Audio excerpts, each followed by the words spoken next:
لوگوں کا بہت ہی مشکور ہوں آپ یہاں تشریف لائے ہیں ہمارے ساتھ بات کرنے کے لیے۔ تو یہ جو آج کا مسئلہ ہے، آج ہم ہمیشہ آپ سے یہ بتاتے تھے کہ ٹورزم کی پروموشن ہمیں کوئی گیسٹ نہیں آتا ہے، ہم خالی ہے۔ آج ہم آپ کو مبارکباد دے رہے ہیں۔ آج کے دن ہم یہ کہنے کے لیے ہیں کہ آج ہمارا ٹورزم ریوائول ہو گیا ہے، not only for the Gulmarg بلکہ سارے کشمیر میں اس وقت ٹورزم ٹھیک ٹھاک چل رہا ہے۔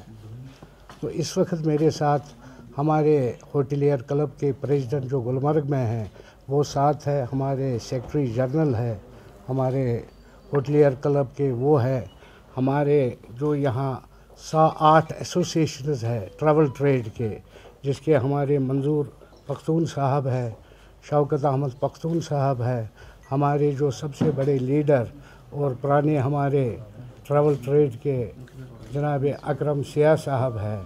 ہم کچھ جو یہاں کنفیوژن ہو گیا ہے کل سے، اس کو کلیئر کرنے کے لیے یہاں آپ کے ساتھ بیٹھے ہیں۔ Thank you. اب یا تو 25 تاریخ کو آ رہے ہیں اور 2 مارچ تک ان کا یہاں ایونٹ چلے گا گلمرگ میں، جس کے لیے سارے انتظامات سارے گلمرگ کے ہوٹلیئروں نے بالکل شانہ بشانہ ان کے ساتھ ہیں۔ ٹورزم ڈپارٹمنٹ بہت کوشش کر رہا ہے، جس میں یہ سپورٹس کونسل ہے وہ اس کے ساتھ ہے، ساری ایڈمنسٹریشن لگی ہے۔ کسی نے کوئی زبردستی سے ہم نے کمرہ نہیں لیا ہے۔ یہ ہماری ڈیمانڈ تھی کہ کھیلو انڈیا ہمارے گلمرگ میں ہونی چاہیے، اور ہم government of lieutenant governor honourable lieutenant governor کے بڑے مشکور ہے، ٹورزم ڈپارٹمنٹ کے بڑے مشکور ہے، انہوں نے یہ ایونٹ ہمارے گلمرگ میں رکھا ہے۔ تو ہم سب سے پہلے ان کا بہت شکریہ ادا کرنا چاہتے ہیں کہ یہ ایونٹ تو اور بھی کسی اسٹیٹ میں ہو سکتا تھا، مگر they make it a point کہ یہ گلمرگ میں ہونا چاہیے۔ سو ہم سارے ہوٹلیئر اینڈ ٹریول ٹریڈ جو ہمارا ہے ان کے خوش آمدید کے لیے ویٹ کر رہے ہیں۔ 2 سال کی بات تو 1 مہینے میں تو بھرپور نہیں ہو سکتی ہے، مگر ایک شروعات ہو گئی۔ اب جس نے 10 دن سے کھانا نہیں کھایا ہوگا، اس کے پلیٹ میں کچھ کباب بھی پڑے، کچھ روغن جوش بھی پڑے، میرے خیال شروعات بہت اچھی ہے۔ کون سا لین دین ہونا تھا؟ کسی نے ہمیں نہیں کہا، یہ حقیقت ہے کہ ہمارا جو لیز تھا وہ 40 سال کا پہلے والا تھا، اس میں ایکسٹینشن 2018 اور 2019 میں ختم ہو چکا ہے، جس کے لیے سارے ہوٹل والوں نے ہم لوگوں نے اپلائی کیا ہے گورنمنٹ کو فار ایکسٹینشن، جو ہمیشہ ہوتا رہتا ہے۔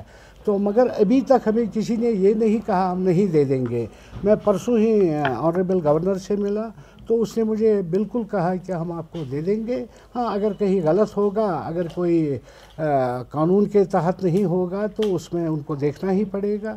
تو انہوں نے کہا ہم آپ کسی کو بھی ڈسٹرب نہیں کریں گے۔ بتا پاؤں گا 7,000 کس نے چھوٹے سے روم کا دیا، بڑے کے روم کا دے دیا۔ ہمارے خیبر کا وہاں شاید 15-20 ہزار روپیہ ریٹ ہے، تو کس نے 7,000 دے دیا ہے اس کے لیے تو میں کیا بتا پاؤں گا۔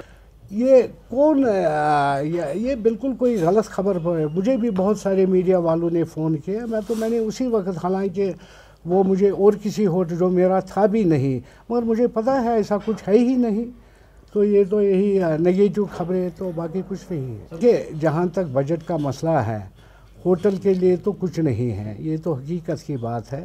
جبکہ کل ہی ہمارے ٹورزم منسٹر نے پارلیمنٹ میں بیان دے دیا، ہم نے اس کے لیے ایک کمیٹی بنائی ہے، not for only Kashmir, for سارے جو یہ کرونا میں نقصان ہو گیا سارے ہندوستان میں ہوٹل والوں کو، جب دے دیں گے تب دیکھی جائے گی۔ سر میرا لاسٹ ایونٹ کی بات چل رہی ہے، جہاں تک اس کی بات ہے ریہیبلیٹیشن کے لیے، اس کے لیے بار بار ہم نے گورنمنٹ کو آگاہ کر دیا ہے کہ ہماری وہ تو سبوں کو پتہ ہے، یہ تو کرونا تو 8-9 مہینے سے ہے، ہم تو 2 سال سے ہیں، یہ تو ساری دنیا کو پتہ ہے۔ اب ہم نے تو بہت کوشش کی، تو ہم نے تو خیرات تو نہیں مانگی تھے، ہم تو کہتے تھے باقی طریقوں سے ہمیں کمپنسیٹ کر دیجئے، شاید اب مت گورنمنٹ کچھ کرے تو ہماری اس وقت بھی